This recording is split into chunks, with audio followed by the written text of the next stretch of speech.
పిల్లలు, ఈ ఒక్క తప్పు ఎప్పుడు చేయకండి.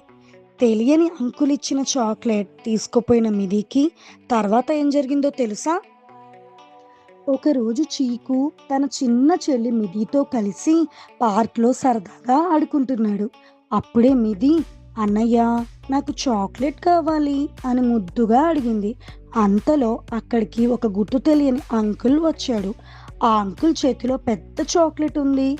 అతను మిదిని చూసి, రా బంగారం, ఈ చాక్లెట్ నీకే అని అన్నాడు.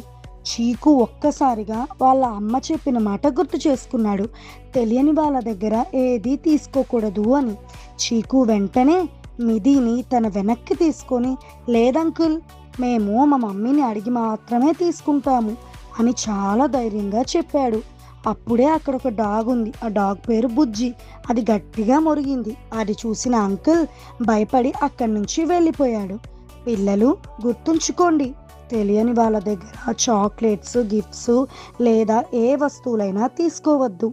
ఇలాంటి కిడ్స్ సేఫ్టీ స్టోరీస్ కోసం, మోరల్ స్టోరీస్ కోసము మా లిటిల్ చెఫ్ కార్టూన్స్ ఛానల్ని సబ్స్క్రైబ్ చేసుకోవడం మర్చిపోకండి. Thank you for watching.